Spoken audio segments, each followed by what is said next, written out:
Sa bawat gabi, hindi ko maiwasang bumangon mula sa kama, pawis na pawis, habol ang hininga, habang sinisikap kong iwaksi ang alaala ng kanyang mukha, ang mukha ni Adrian. Hindi ko siya tinutukoy bilang simpleng alaala lamang, kundi bilang multo. Oo, multo. Hindi sa pisikal na anyo, kundi sa panaginip na paulit-ulit na bumabalik, parang sirang plakang nagtatakda ng parusa para sa ginawa kong kasalanan. Alam kong hindi ko siya dapat iniwan, lalo na noong pinakamahina siya, ngunit ginawa ko pa rin. At sa bawat pagdampi ng malamig na hangin sa akin tuwing gabi, nararamdaman ko ang bigat ng kanyang presensya. Hindi ko siya matakasan. 3 taon na ang nakalipas mula nang mangyari iyon. Noon, si Adrian ang lahat sa akin, ang pinakamamahal, ang kaibigan, ang kasama sa lahat ng bagay. Pero dumating ang araw na naramdaman kong parang tinik sa dibdib ang pagiging magkasama namin. Noong una, hindi ko maipaliwanag kung bakit. Mahal ko siya, pero parang unti-unti akong nababalot ng takot na hindi ko alam kung saan nanggagaling. Siguro dahil sa sakit niya. May leukemia si Adrian at bawat araw na dumadaan ay parang palala ng palala ang kanyang kalagayan. Hindi ko kinaya. Hindi ko kinaya ang ideya na baka mawala siya, kaya ako ang naunang lumayo. Ako ang naunang umalis. Isang gabi, sinabihan ko siya na kailangan ko ng espasyo. Hindi ko malilimutan ang ekspresyon sa mukha niya. Ang sakit na bumakas sa kanyang mga mata, ang panginginig ng kanyang mga labi na parang gustong magsalita pero hindi makahanap ng tamang salita. Espasyo, tanong niya, nagtataka. Tumango ako. Tila wala akong lakas para magpaliwanag. Ang totoo, hindi ko rin alam kung paano ko sasabihin na natatakot ako sa kanya.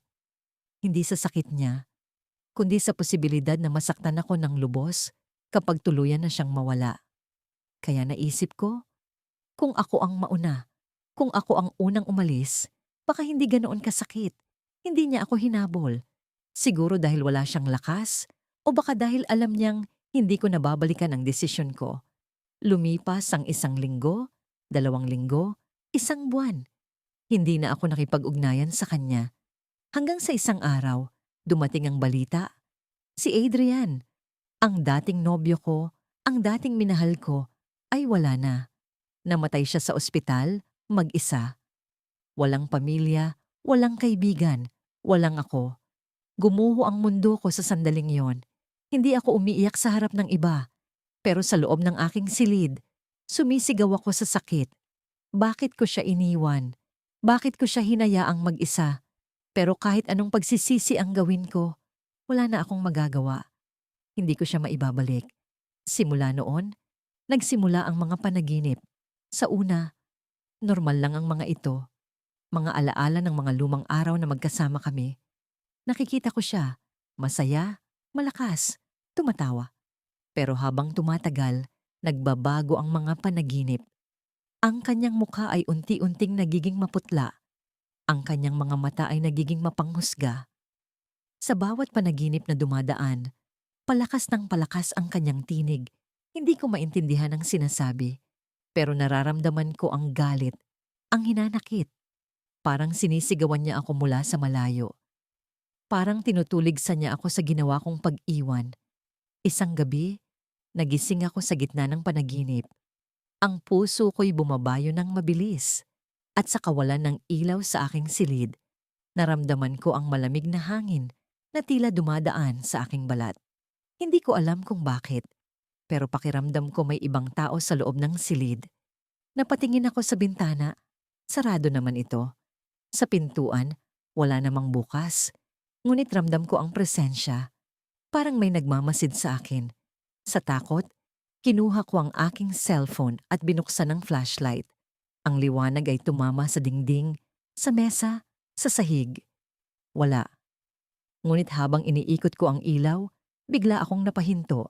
Sa sulok ng silid, may nakaupo. Isang anino. Hindi ko maaninag ang mukha, pero alam ko kung sino yon. Alam ko. Adrian, ang tanong ko, nanginginig ang boses, walang sagot. Pero naramdaman ko ang paggalaw ng malamig na hangin parang may dumaan sa harapan ko. Hindi ko alam kung paano, pero naramdaman ko ang bigat ng presensya niya. Hindi siya nagalit, hindi siya nagsalita, pero ang sakit, ang lungkot, ang hinanakit, lahat iyon ay naramdaman ko. Parang sinasabi niya sa akin na hindi ako nakatakas, na hindi ko siya matatakasan.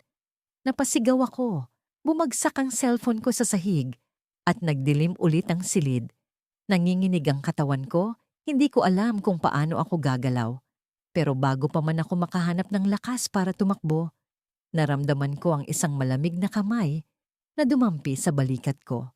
Hindi ko na napigilan ang sarili ko. Napasigaw ako ng malakas at bigla akong natumba sa kama. Pagdilat ko, wala na siya. Ngunit sa sahig kung saan bumagsak ang cellphone ko, may isang bagay na naiwan.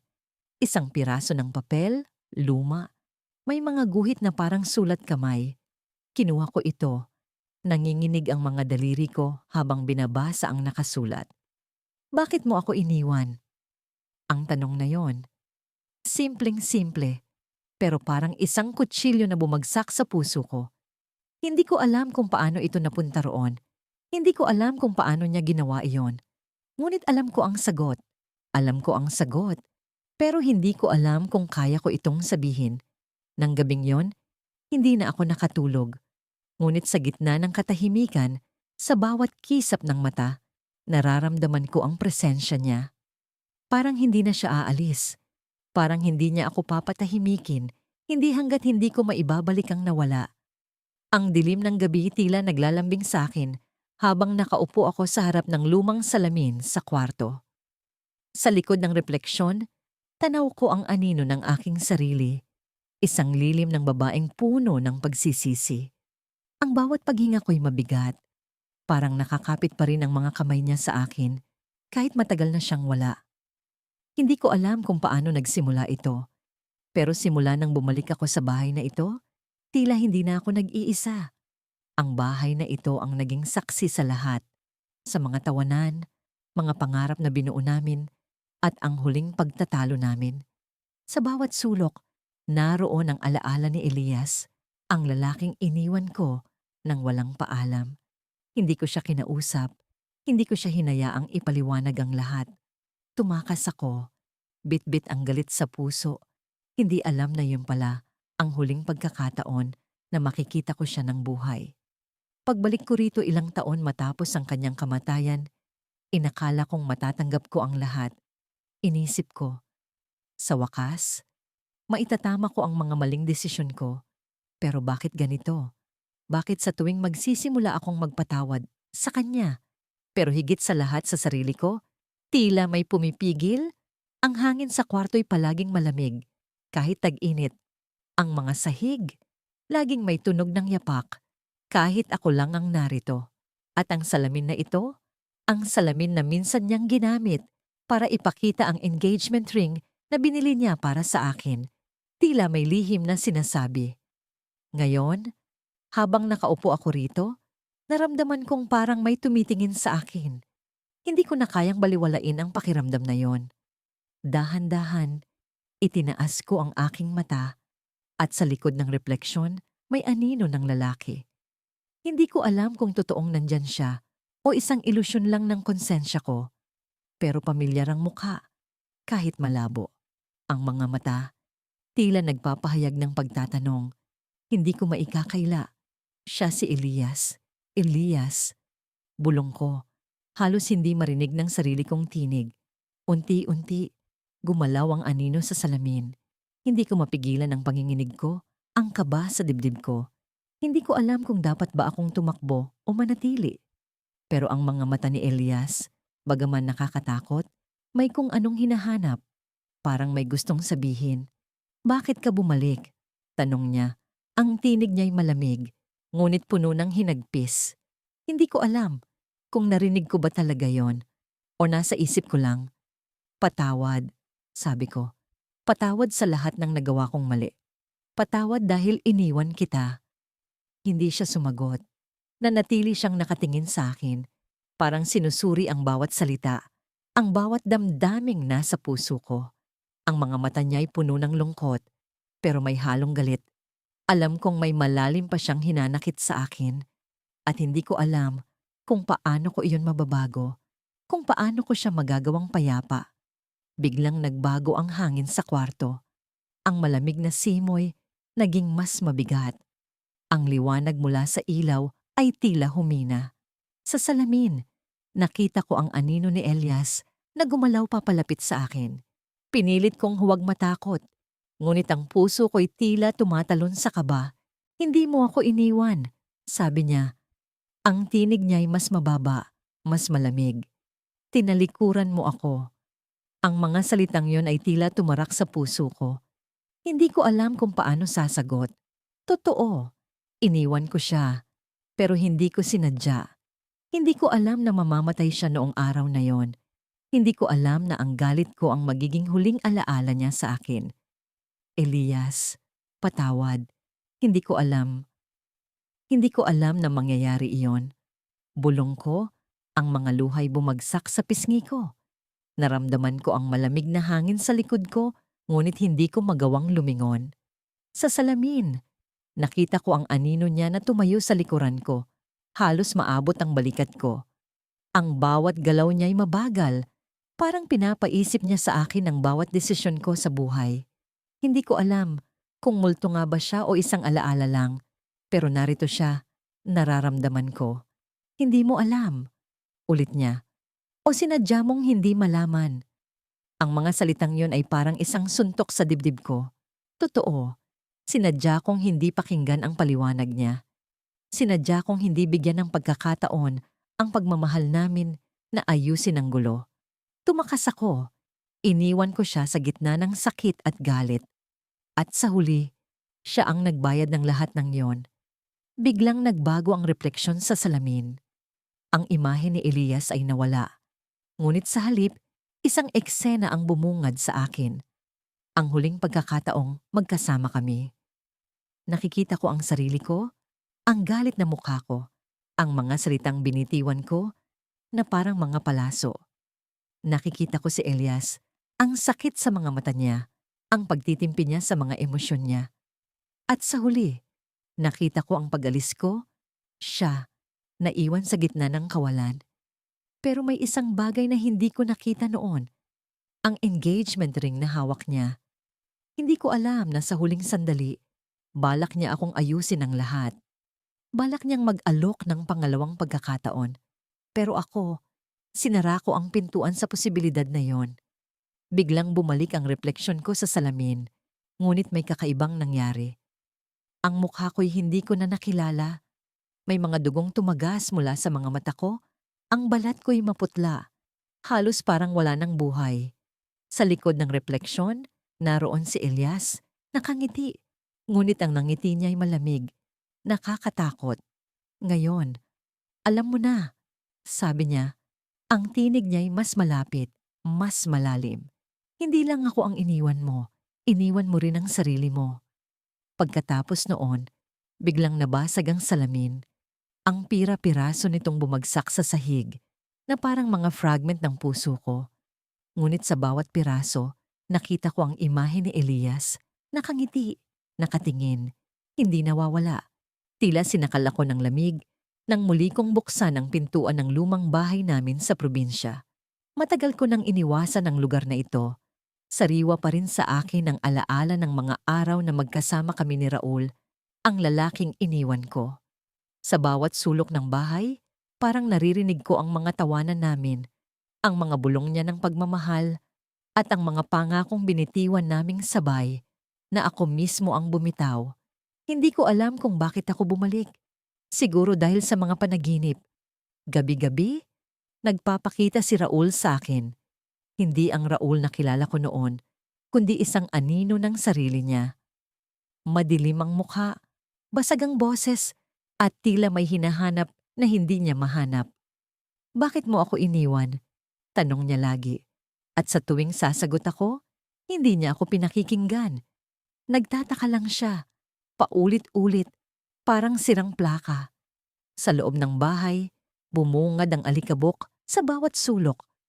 Ang mga lumang gamit ay parang mga multo rin, nakapirmi, walang buhay, pero may bigat. Umupo ako sa lumang sofa kung saan madalas namin pag-usapan ang mga plano sa hinaharap. Dito niya sinabi ang pangarap niyang magtayo ng maliit na negosyo sa Maynila. Dito rin niya sinabi, isang gabi, na handa siyang pakasalan ako kahit wala kaming pera. Pero dito rin ako nagsinungaling. Sinabi kong hindi ko pa siya mahal ng buo, na hindi ko kaya ang buhay na inaalok niya. Simple, mahirap, pero puno ng pagmamahal. Hindi ko alam kung bakit ko siya iniwan. Siguro dahil sa takot. O baka dahil sa sarili kong kahinaan. Namatay si Raul ilang linggo matapos ko siyang iwan. Aksidente raw, nabangga ng sasakyan habang tumatawid sa kalsada. Hindi ko siya nakita sa huling sandali. Hindi ko man lang nasabi sa kanya na mahal ko siya, na nagsisisi ako, na gusto ko sanang balikan ang lahat. Pero huli na. At ngayon, tila hindi pa rin natatapos ang kwento namin. Sa bawat gabing binabagabag ako ng kanyang anino, alam kong may hindi pa kami na ilalabas. Isang lihim, isang sugat na nabuo dahil sa akin. Tumayo ako at nagsimulang maglakad sa bahay.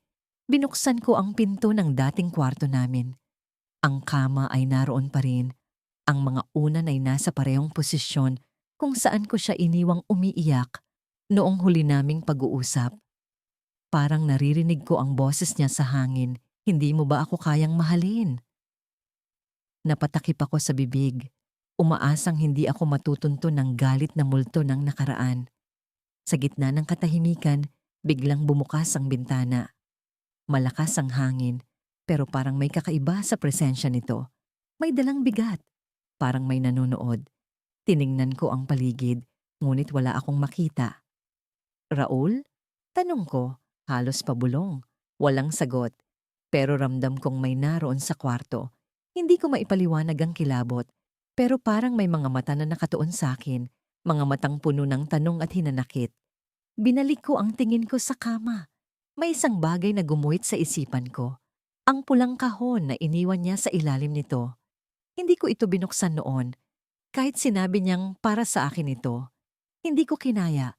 Pero ngayon, parang hinihila ako ng kung anong puwersa para kunin iyon. Lumuhod ako at hinila ang kahon mula sa ilalim ng kama. Nang buksan ko ito, bumungad ang isang lumang notebook, isang litrato namin na magkasama, at isang maliit na sulat. Binuksan ko ang sulat. Hindi ko alam kung kaya ko, pero kailangan kong malaman. Sa huling pagkakataon, gusto ko sanang malaman mo na mahal kita. Kahit hindi mo ako mahal, sana, balang araw, maintindihan mo kung bakit ko ginawa ang lahat para sa'yo. At sana, balang araw, patawarin mo rin ako. Tila umikot ang mundo ko. Patawarin? Bakit siya humihingi ng tawad? Hindi ko maintindihan. Sa likod ng sulat, may nakasulat na address. Hindi ko ito kilala, pero parang pamilyar. Sa kabila ng takot, nagpasya akong puntahan iyon. Malakas ang kabog ng dibdib ko habang iniisip kung ano ang maaaring naghihintay sa akin doon. Pagdating ko sa lugar, bumungad ang isang lumang bahay. Mas maliit kaysa sa amin, pero may kakaibang presensya. Parang may nakatingin sa akin mula sa bawat bintana. Lumapit ako, nanginginig, at kumatok sa pinto. Walang sumagot. Pero nang sumilip ako sa bintana, nakita ko ang isang kwarto na puno ng litrato. Mga litrato ko. Ako, sa bawat anggulo, sa bawat pagkakataong hindi ko alam na kinukunan niya ako. Biglang bumukas ang pinto ng hindi ko inaasahan. Isang matandang babae ang tumayo sa harapan ko. "Ikaw ba si Mia?" Tanong niya. Malamig ang boses. Tumango ako, hindi makapagsalita. "Halika, may dapat kang malaman." Sinundan ko siya papasok. Sa gitna ng kwarto, may isang altar. Hindi para kay Raul, kundi para sa akin. Mga litrato ko, mga sulat, at isang bagay na nagpahinto sa puso ko. Isang videotape na may pangalan ko. "Ano ito?" Tanong ko, halos hindi makapagsalita. Ang iniwan niya, ang sagot sa tanong mo kung bakit siya humihingi ng tawad. Sagot ng babae. Napasandal ako sa dingding, hindi makapaniwala. Kinuha ko ang tape, nanginginig ang mga kamay. Ngunit bago ko pa maipasok sa lumang player, Biglang umihip ang hangin sa loob ng bahay. Ang mga kandila sa altar ay kusang namatay at narinig ko ang isang boses. Pamilyar, basag, puno ng hinanakit. Mia, alam mo na ba kung bakit? Sa kabila ng dilim ng gabi, nanatili akong gising. Ang bawat tunog ng pagkaluskos sa labas ng bintana, ang bawat pagkalampag ng hangin sa mga dingding, ay tila pumipintig sa puso kong puno ng takot. Hindi ko alam kung takot ba ito sa kanya o sa sarili kong mga alaala. Ang mga mata ko'y nakatitig sa kisame, ngunit ang isip ko'y bumabalik sa nakaraan. Sa araw na iniwan ko si Carlo, hindi ko na mabilang kung ilang beses ko nang sinubukang ipaliwanag sa sarili ko kung bakit ko siya iniwan. Mahal ko siya, oo, ngunit may mga bagay sa pagitan namin na masyadong mabigat para sa akin. Ang sakit ng pagmamahal na yon ay parang lason, unti-unting kumakalat sa katawan ko. Hindi ko alam kung tama bang tumakas ako, pero ginawa ko. At sa araw na yon, sa mismong araw na ako'y umalis, nalaman kong patay na siya. Isang aksidente, isang pagkakataon. Ang mga salitang yon ay paulit-ulit na nag-echo sa utak ko. Ngunit parang hindi ko matanggap na ganoon lang kadali ang lahat. Ganoon lang siya nawala. Hindi ko man lang nasabi sa kanya na mahal ko pa rin siya, kahit na iniwan ko siya. Ngayon, gabi-gabi, binabalikan niya ako. Hindi ko alam kung bakit, pero nararamdaman ko ang presensya niya. Hindi ko nakikita, ngunit naririnig ko. Ang bawat galaw ng hangin sa kwarto, ang bawat malamig na haplos sa balat ko, ay tila may sinasabi. Parang gusto niyang magtanong, gusto niyang malaman kung bakit ko ginawa iyon. Gusto niyang marinig ang sagot na hindi ko kayang ibigay. Kanina, habang nasa kusina ako, naramdaman ko ang kanyang presensya sa likuran ko. Hindi ko siya nakita, pero ang malamig na hangin ay pumaligid sa akin. Ang amoy na dati niyang pabango, ang pamilyar na langhap ng kanyang presensya, ay nagpaalala sa akin ng mga gabing magkasama kami. Napaluhod ako sa sahig, pilit tinatakpan ang mga tainga ko. Ngunit ang mga alaala niya ay parang kidlat na bumabalik sa akin. Ang halakhak niya, ang mga pangako niya, ang mga yakap na akala ko'y hindi kailanman mawawala. Tumayo ako, nanginginig ang tuhod, at tumakbo palabas ng bahay. Hindi ko alam kung saan ako pupunta, basta kailangan kong makalayo sa kwarto, sa kusina, sa lahat ng sulok ng bahay na tila punong-puno ng alaala niya.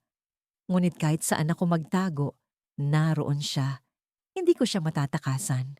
Sa gitna ng madilim na kalsada, huminto ako. Ang hangin ay malamig at ang buwan ay nagtatago sa likod ng makapal na ulap. Narinig ko ang mga yapak sa likuran ko. Mabigat, mabagal, parang siya. Hindi ko alam kung matatakot ba ako o maaawa sa sarili ko. Tumalikod ako at doon ko siya nakita. Si Carlo. Ang kanyang mukha ay tulad ng dati, malambing, mapayapa, ngunit ngayon ay may kakaibang lungkot na hindi ko maipaliwanag. Ang mga mata niya ay nakatingin sa akin, puno ng tanong na tila ako lamang ang makakasagot. Ngunit ang kanyang katawan ay tila nababalot ng anino. Parang usok na unti-unting nagkakalamat sa hangin. Hindi kita iniwan ng walang dahilan. Bulong ko. Kahit pa alam kong hindi niya maririnig. Ngunit ngumiti siya, isang ngiti na masakit tingnan, dahil puno ito ng pag-unawa. Parang sinasabi niyang alam niya ang lahat, kahit hindi ko ipaliwanag. Lumapit siya sa akin, at bawat hakbang niya ay tila nagpapabigat sa hangin. Nang magkalapit na kami, inilapat niya ang kanyang kamay sa pisngi ko. Malamig ito, ngunit hindi nakakatakot.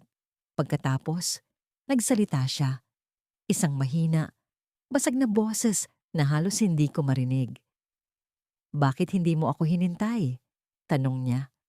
Ang tanong na yon ay parang kutsilyong tumarak sa dibdib ko. Hindi ko alam kung paano sasagutin. Alam kong may dahilan ako. Pero ngayon, sa harap niya, parang wala itong halaga. Natakot ako. Sagot ko, nanginginig ang boses ko. Natakot akong masaktan ka pa.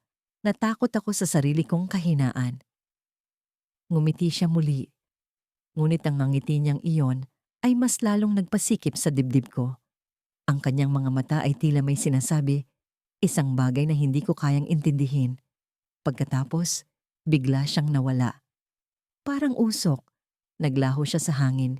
Iniwan akong nag-iisa sa gitna ng kalsada. Akala ko, tapos na. Akala ko, iyon na ang huling beses na makikita ko siya. Ngunit nang bumalik ako sa bahay, may nakita akong bagay sa mesa. Isang lumang litrato namin. Hindi ko alam kung paano ito napunta roon dahil matagal ko nang itinago ang mga alaala namin. Sa likod ng litrato may nakasulat. Kilala ko ang sulat kamay na yon, kay Carlo. Hindi pa ako tapos nakis akala, nakasulat doon. Halos mabitiwan ko ang litrato sa takot. Ang mga kamay ko'y nanginginig habang binabasa ko ang mensahe. Hindi ko alam kung ano ang ibig niyang sabihin, ngunit ramdam ko ang bigat ng mga salitang yon. Hindi pa siya tapos. Hindi pa tapos ang lahat. Sa likod ng litrato, may isa pang linya na nakasulat. Isang pahiwatig na gumatong sa apoy ng takot sa puso ko. May sasabihin ako sa'yo, pero hindi dito. Sa sandaling iyon, narinig ko ang tunog ng piano sa sala. Hindi gumagana ang piano ko. Matagal na itong sirain. Ngunit ngayon, tumutugtog ito. Isang lumang awit na madalas naming kantahin.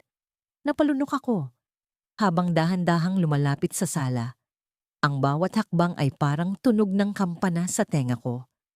Nang makarating ako sa sala, walang tao. Walang Carlo, walang kahit na sino. Ngunit ang piano ay tumutugtog pa rin. At nang tumingin ako sa ibabaw nito, may nakita akong papel, isang sulat. Nagising ako sa gitna ng gabi. Ang pawis ko'y tumutulo sa noo at ang dibdib ko'y bumibigat sa bawat hininga.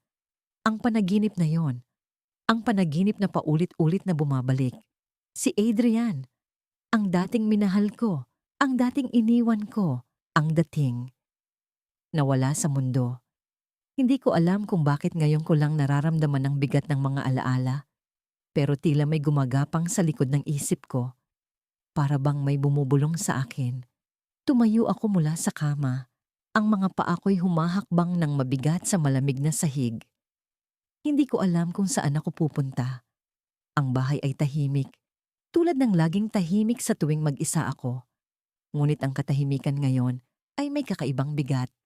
Parang may ibang presensya dito. Parang hindi ako mag-isa.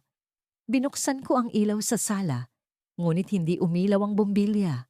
Sinubukan ko ang ibang switch, ngunit wala pa rin. Sira na naman ang kuryente.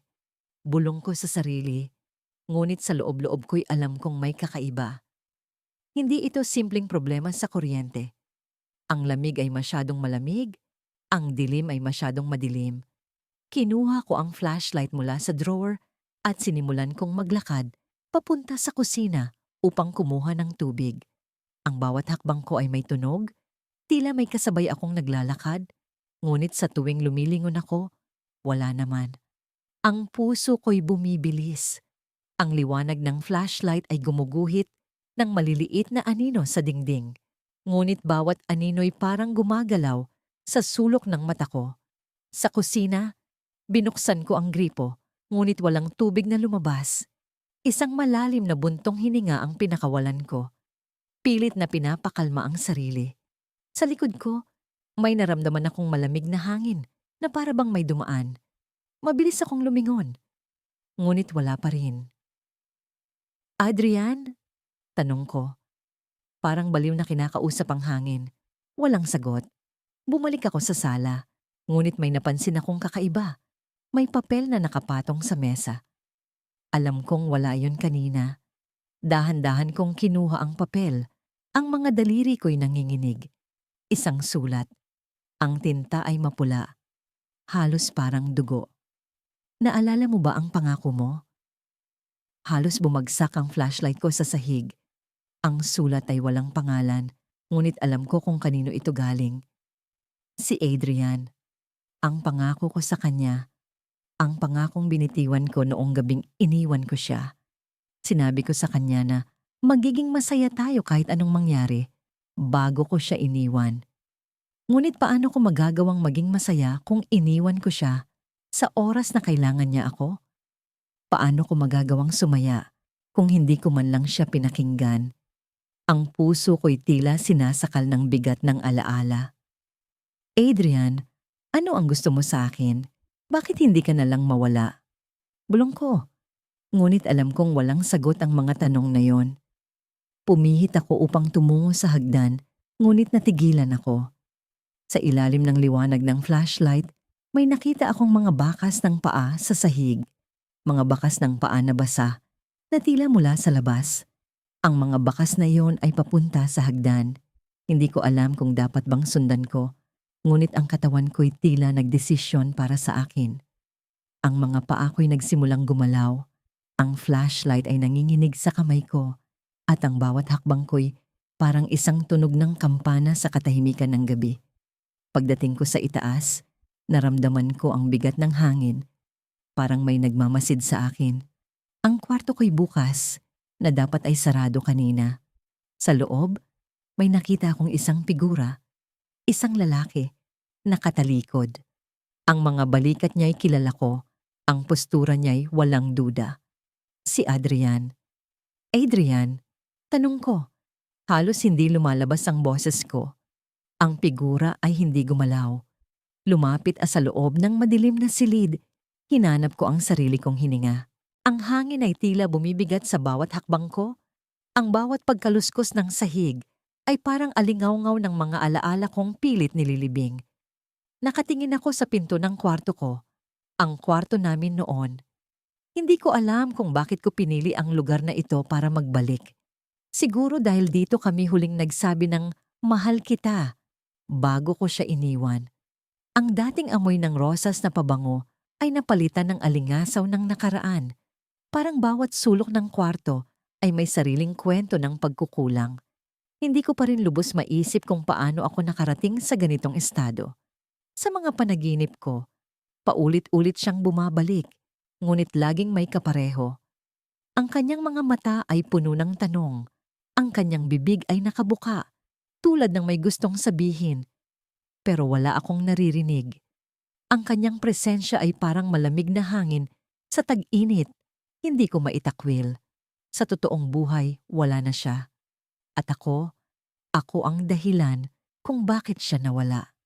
Nagsimula ang lahat ng tinanggap ko ang alok na magtrabaho sa ibang bansa. Hindi kita mapipigilan. Iyon ang huling sinabi niya sa akin bago kami maghiwalay. Ang sakit ng kanyang mga salita ay tila kumapit sa balat ko, pero tinakpan ko yun ng mga pangarap na gusto kong marating. Hindi ko alam na ang pangarap ko ang magtutulak sa kanya, sa pagkawasak. Sa isang linggong hindi ko siya kinausap, sa hindi ko pagbabalik ng tawag, nalaman ko na lang sa huli na natagpuan siyang walang buhay sa kanyang kwarto. Over ang dilim ng gabi ay nagmistulang balabal na bumabalot sa akin habang naglalakad ako sa gilid ng ilog. Sa bawat hakbang, ramdam ko ang lamig na tila gumagapang sa balat ko, ngunit mas malamig ang kirot sa puso ko. Hindi ko alam kung bakit ako narito. Parang may puwersang nagpapatuloy sa mga paa ko, kahit pa ang utak ko ay pilit na sinasabing umuwi na. Sa tuwing tumitingin ako sa tubig, tila nakikita ko ang mga alaala namin ni Gabriel. Ang mga tawanan, ang mga yakap, ang mga pangakong hindi ko natupad. Gabriel. Ang pangalan niya ay parang sugat na hindi gumagaling. Iniwan ko siya sa panahon na pinakanangangailangan siya ng pag-ibig ko. Iniwan ko siya hindi dahil hindi ko siya mahal, kundi dahil natakot ako. Natakot akong makulong sa relasyong yon. Natakot sa responsibilidad ng pagiging totoo. At bago ko pa man maipaliwanag sa kanya ang lahat, nawala siya. Hindi ko na siya muling nakita, ni nadinig ang boses niya.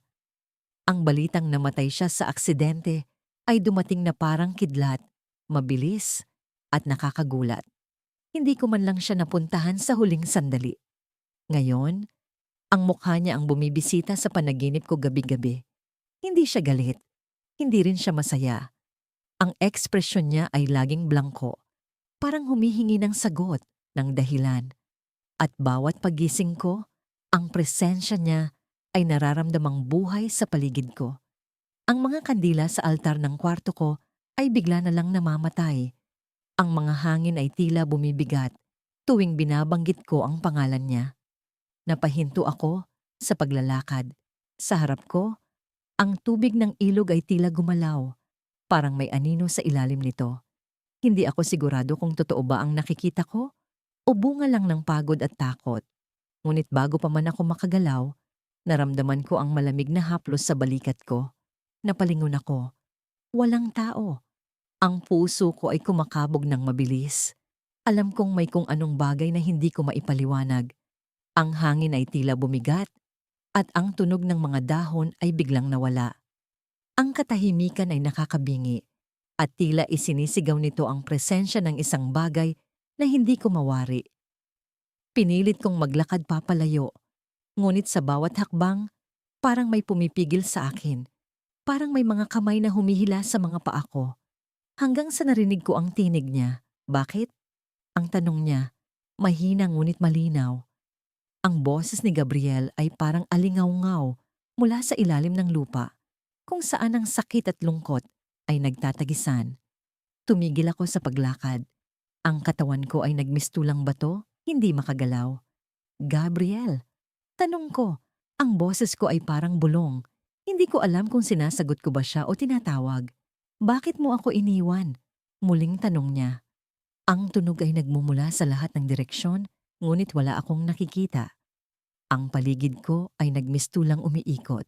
Ang tubig sa ilog ay tila bumilog. Parang may puwersa sa ilalim nito na pilit umuusbong. Hindi ko sinasadya. Sigaw ko. Ang boses ko ay punit at puno ng pagsisisi. Ang mata ko ay nagbabanta ng lumuha, ngunit ang takot ang pumipigil sa akin. Hindi ko alam na mawawala ka. Hindi ko alam na ganun ang mangyayari. Hindi mo ba talaga alam?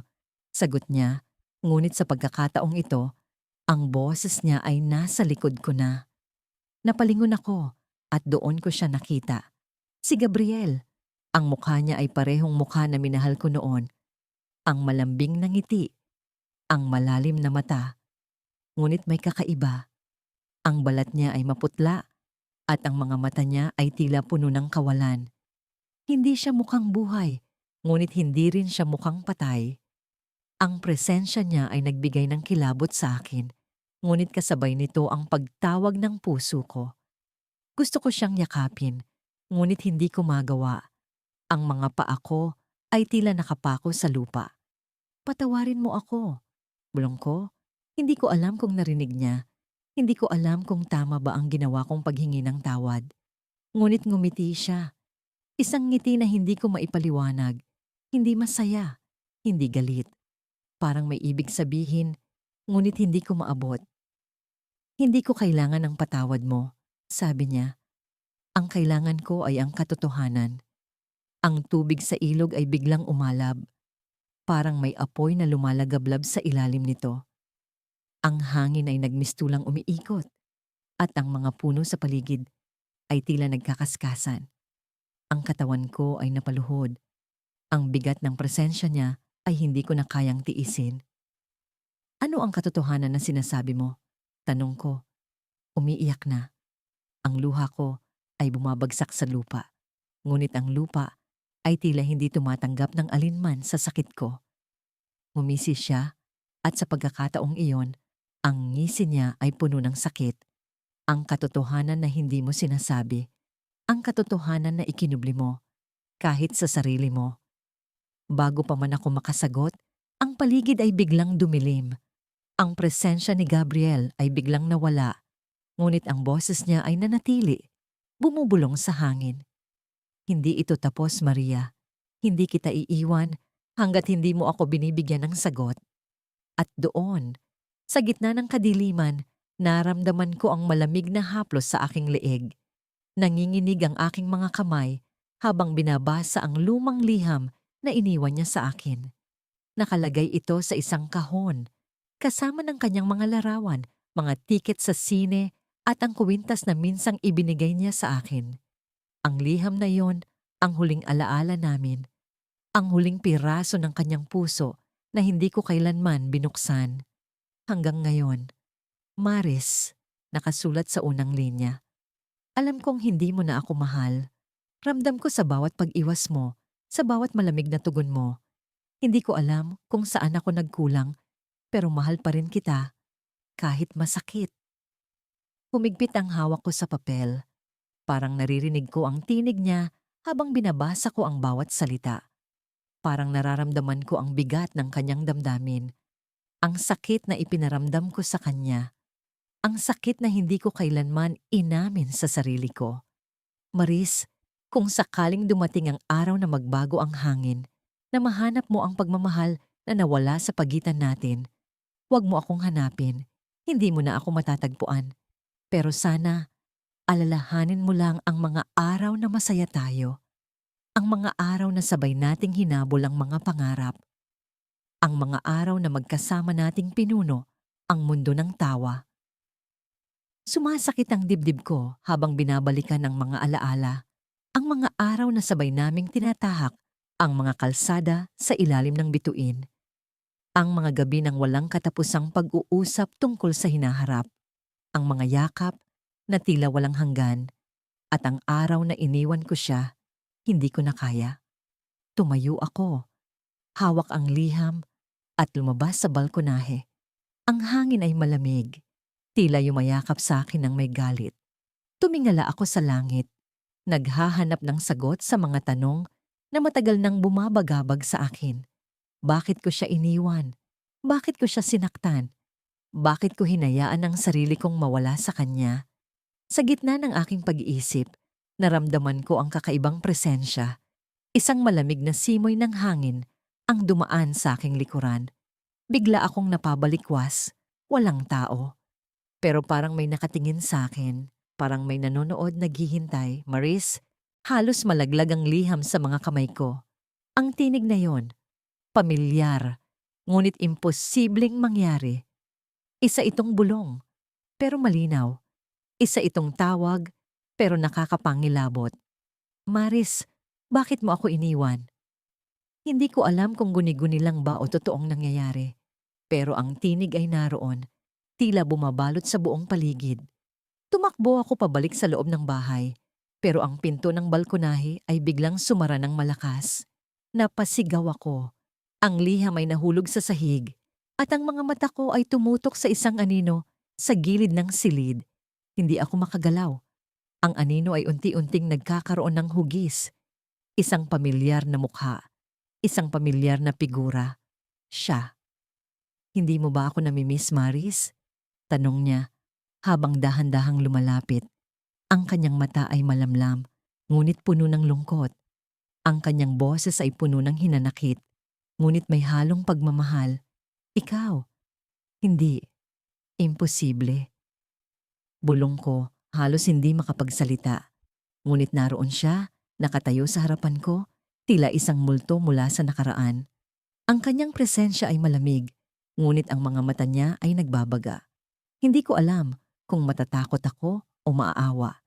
Hindi mo ba naisip kung ano ang naramdaman ko, Maris? Ang sakit, ang kawalan, ang pagkawala ng pag-asa. Hindi ko masagot. Parang nabibingi ako sa bigat ng kanyang tinig, sa bigat ng kanyang tanong. Ang mga alaala ay nagbalik sa akin. Ang mga huling araw namin, kung paano ko siya iniwasan, kung paano ko siya tinalikuran. At ang araw na nalaman kong siya'y wala na. Mahal pa rin kita, sabi niya. Ngunit ang tinig ay tila pabulong, puno ng pangungulila. Pero hindi mo na ako maibabalik. Lumapit siya, halos isang hakbang na lang ang pagitan namin. Pero bago ko pa siya maabot, bigla siyang naglaho. Ang buong silid ay nanlamig, at ang liham na nasa sahig ay biglang nagliyab. Napasigaw ako, ngunit wala akong magawa kundi panoorin itong matupok. At doon ko naramdaman ang kanyang huling bulong. Maris, hindi kita iiwan. Hinding-hindi. Ang buong mundo ay tila bumaliktad. Ang mga ilaw sa bahay ay kumurap, at ang hangin ay biglang naging mabigat. Tumakbo ako palabas, ngunit ang bawat pinto ay tila sarado. Ang bawat bintana ay tila nakapinid. At sa bawat sulok ng silid, Nararamdaman ko ang kanyang presensya, ang kanyang pagmamahal, ang kanyang galit, ang kanyang pangungulila. Hindi ko alam kung paano ako makakatakas. Ngunit isang bagay ang malinaw, hindi pa tapos ang kwento namin. At sa pagkakataong ito, siya ang humahabol sa akin. Ang pag-ikot ng mundo ay tila bumagal noong gabing iyon. Ang dilim ng kwarto ko ay parang mas naging mas malalim, mas malamig. Ang bawat tunog ng orasan ay tila bumabaon sa dibdib ko, parang paalala ng oras na hindi ko na maibabalik. Nakatitig ako sa lumang litrato namin ni Daniel. Nakangiti siya roon, hawak ang kamay ko, parang wala nang ibang mundo kundi kami. Pero ako ang sumira sa mundong yon, binasag ko ang pangako. Iniwan ko siya sa panahong kailangang-kailangan niya ako. Hindi ko alam kung bakit bigla akong bumalik sa ganitong emosyon. Matagal na siyang namatay. Ilang taon na rin mula nang huling beses kong makita ang kanyang mukha. Pero ngayon, parang nararamdaman ko ang presensya niya sa bawat sulok ng kwarto. Para bang nasa likod ko siya, tahimik na nagmamasid, hinihintay akong tumingin. Hindi ko magawa. Ang bigat ng pakiramdam ko, parang may malamig na hangin na bumabalot sa akin, nagtutulak sa akin upang aminin ang kasalanan ko. Minsan, naiisip ko kung paano ako nakatulog noong gabing namatay si Daniel. Alam kong nasa ospital siya noon, hinang-hina. Pero pinili kong huwag siyang puntahan. Pinili kong magpanggap na hindi ko siya mahal, na hindi ko siya kailangan. Paulit-ulit kong sinabi sa sarili ko na tama ang desisyon ko, na mas mabuting maghiwalay kami bago pa siya tuluyang mawala. Pero mali pala ako. Ang iniwan ko ay hindi lang ang lalaki. Iniwan ko ang bahagi ng sarili kong hindi ko na maibabalik. Nagising ako sa tunog ng mga yapak. Napalunok ako. Ang lamig sa kwarto ay biglang sumingit sa aking baga. Hindi ko alam kung gising ako o nananaginip. Pero ang tunog ay malinaw, dahan-dahang papalapit. Ang mga yapak ay mabigat. Parang may dalang hinanakit. Para bang bawat hakbang ay may kwento. Kwento ng isang puso na binaliwala, ng isang pag-ibig na sinira. Hindi ko magawang gumalaw. Ang malamig na hangin ay naging parang yelo, tumutusok sa balat ko. Alam mo ba kung ano ang ginawa mo sa akin? Isang tinig ang bumulong sa dilim. Hindi ko kailanman maririnig ang boses na yon nang hindi nanginginig ang buong katawan ko. Boses ni Daniel. Hindi ko alam kung saan nanggagaling ang boses, pero naririnig ko ito, malinaw, puno ng sakit. Bakit mo ako iniwan? Hindi ko siya masagot. Ang lalamunan ko ay tila tinakpan ng bakal. Ang puso ko ay parang binabalot ng kadena. Ang mga mata ko ay pilit nakapikit, pero ang boses niya ay parang nandito mismo, sa tabi ko, sa harap ko, sa loob ng isip ko. Hindi mo man lang ako sinamahan sa huling pagkakataon. Hindi mo man lang akong kinamusta. Akala mo ba, ganun kadali ang lahat? Na ganun kadali akong kalimutan? Lumakas ang tunog ng mga yapak. Papalapit, papalapit. Hanggang sa naramdaman ko ang malamig na hangin sa likod ng leeg ko. Hindi ko na napigilan ang sarili kong tumingin. At doon ko siya nakita. Si Daniel. Nakatayo siya sa harap ko. Ang kanyang mukha ay parehong-pareho. Pero ang mga mata niya ay wala ng buhay. Ang ngiti na dati nagpapagaan sa mundo ko ay wala na. Ang kanyang katawan ay maputla. Parang sinipsip ng dilim ang lahat ng kulay sa kanya.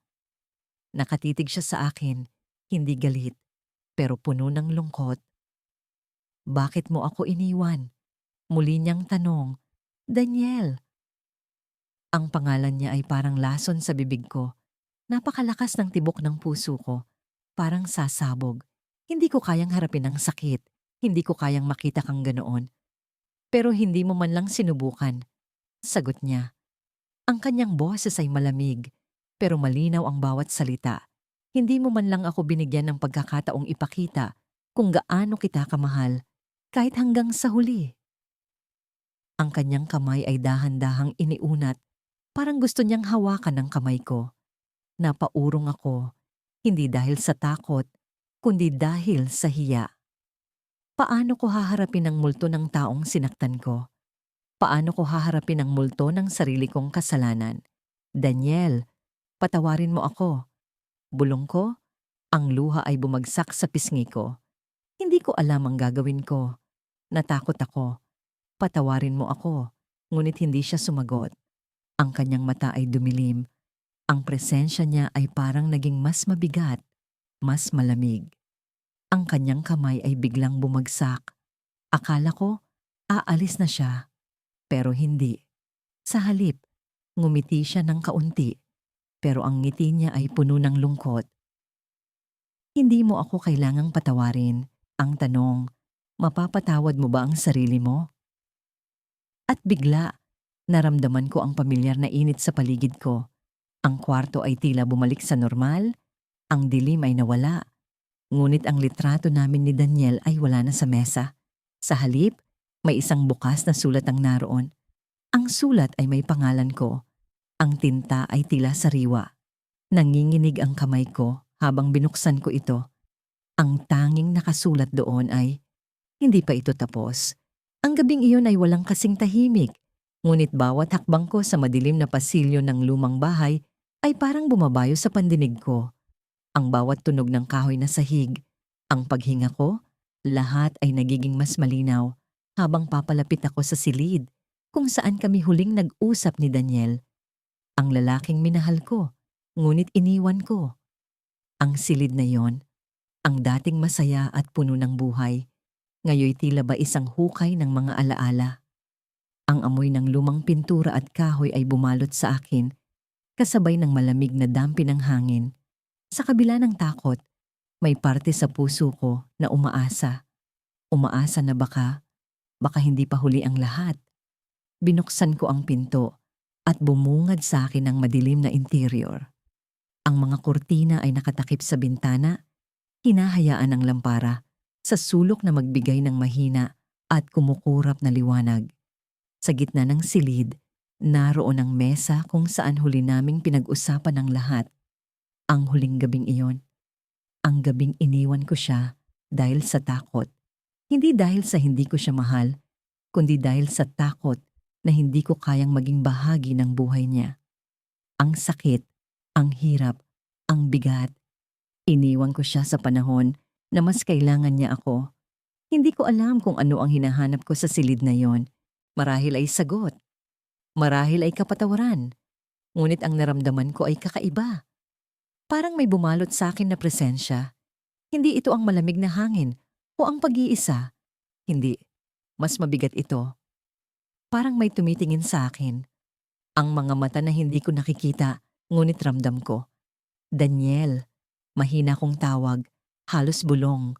Ngunit ang pangalan niya'y tila umalingaw-ngaw sa buong silid.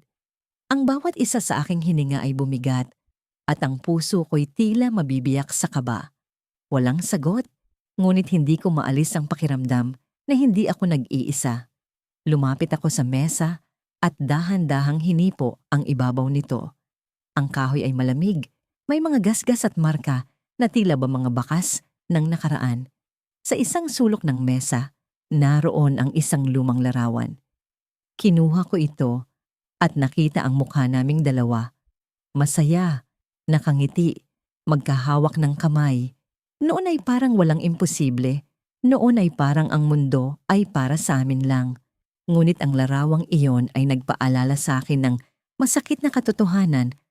Ang lahat ng iyon ay tapos na. Bigla akong napalingon nang may narinig akong tunog. Isang mahina.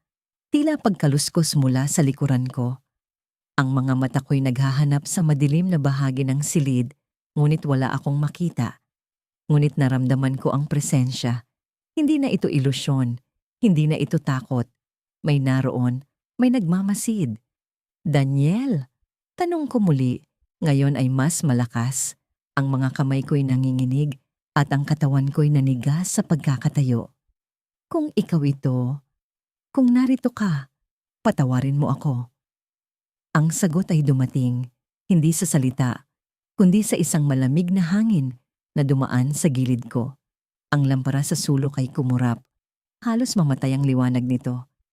Ang puso ko'y bumilis ang pagtibok at ang mga mata ko'y naghanap sa bawat sulok ng silid. Ngunit wala. Walang tao. Walang anino. Ngunit alam kong naroon siya. Muli akong nagsalita. Ngayon ay may luha na sa mga mata ko. Daniel, patawarin mo ako. Hindi ko alam. Hindi ko alam na gano'n ang mangyayari. Hindi ko alam na mawawala ka. Ang mga salita ko'y tila ba nagpagalaw sa paligid. Ang kurtina ay biglang umikot. Parang hinila ng hangin na hindi ko nararamdaman. Ang lampara ay tuluyang namatay at ang silid ay nabalot ng kadiliman. Ngunit sa kadilimang iyon, may liwanag na sumilip mula sa bintana. Isang liwanag na tila ba kumikislap at doon ko siya nakita. Ang hugis ng